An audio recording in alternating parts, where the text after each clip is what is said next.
Bonjour, dans cette vidéo, nous allons parler de la loi normale. Il ne s'agit pas ici pour autant de calculer une probabilité, mais plutôt de déterminer un réel t pour obtenir une probabilité souhaitée.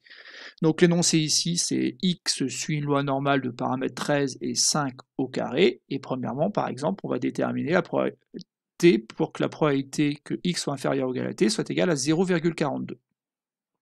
Alors ça, il est intéressant de le représenter pour savoir un petit peu ce qu'on cherche. Donc il faut sans cesse revenir à la courbe en cloche qui permet de représenter la fonction densité de la loi normale. Donc ici, c'est une loi normale de moyenne 13. Donc ce qu'il faut s'empresser de mettre ici, donc c'est que là, on a un axe de symétrie avec la droite d'équation x égale 13. Et ensuite, ensuite, on veut une probabilité, la probabilité que x soit plus petit qu'une certaine valeur t qu'il faut déterminer et que ça fasse une probabilité égale à 0,42. Mais on sait déjà que finalement, la probabilité qui correspond à l'aire que je suis en train d'assurer ici, là, ça correspond à 0,5. Autrement dit, l'aire à gauche est égale à 0,5. Or, nous, c'est bien une aire à gauche qu'on va souhaiter, dans le sens où x doit être plus petit qu'une certaine valeur. Donc, imaginons que, par exemple, on prenne t égale 13, on aurait une probabilité qui soit égale à 0,5. Mais nous, ce qu'on souhaite, en fait, c'est que justement, cette probabilité ne soit pas égale à 0,5, mais un peu moins. Ici, c'est 0,42.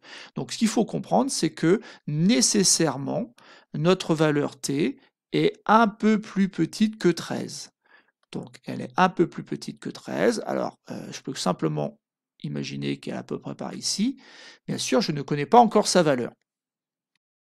Et pour déterminer sa valeur, il n'est pas question ici, bien sûr, de faire des essais, parce que je ne sais même pas si ça serait pertinent, donc il va falloir beaucoup de temps, mais en plus, bon, on aura du mal à tomber sur 0,42. Non, on va prendre la calculatrice, mais on va l'utiliser de manière un peu différente. Donc on va bien sûr aller dans le menu Statistiques. On va continuer à appuyer sur F5, puis sur F1 pour avoir la loi normale. Et là, on va utiliser en fait pas la fonction qui correspond à la touche F2, mais plutôt à la touche F3, INVN. Voilà. Et donc ici, data variable, oui, c'est une valeur. Et il y a un truc là où c'est marqué left. En fait, ça correspond à l'aire à gauche. Et on voudrait que l'aire à gauche soit pas égal à 0 comme c'est marqué ici, mais à 0,42. Et il ne faut pas oublier de rentrer bien sûr les paramètres de la loi. Donc on rappelle que sur la casio attention, il faut rentrer sigma en premier, qui vaut 5 dans cet exercice, et mu qui vaut 13. Donc voilà, et on trouve en fait que la valeur que l'on cherche en fait ici est à peu près égale à 11, donc on peut écrire donc qu'à écrire à la calculatrice, t vaut environ 11,99. Donc maintenant, on va répondre à la deuxième question. Cette fois-ci, on veut que t soit tel que p de x supérieur ou égal à t soit égal à 0,27. Donc il s'agit de la même loi normale. Donc je vais effacer mes annotations ici. Voilà. Et puis, je vais faire le même raisonnement, sauf que cette fois-ci, je veux que x soit plus grand qu'une certaine valeur t et que l'air soit à peu près égal à 0,27.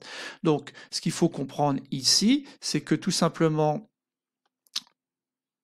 notre valeur correspond à une valeur, à une borne inférieure. Donc, en fait, t va se trouver par ici.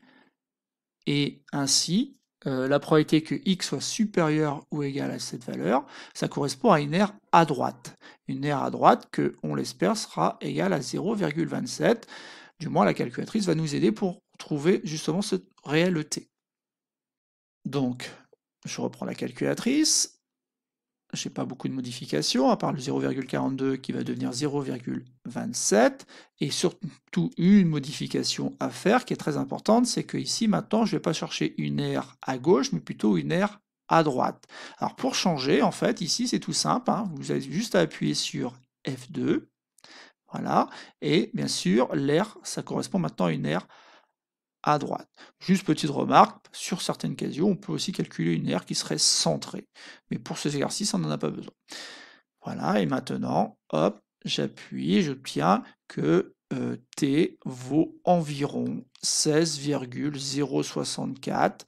Donc ici, je vais pouvoir dire que t d'après la calculatrice, est égal à 16,06, ce qui correspond bien à une valeur de t qui est plus grande que 13, ce qui est rassurant, et qui prouve que normalement, il n'y a pas d'erreur quand c'est bien débrouillé pour trouver la bonne réponse.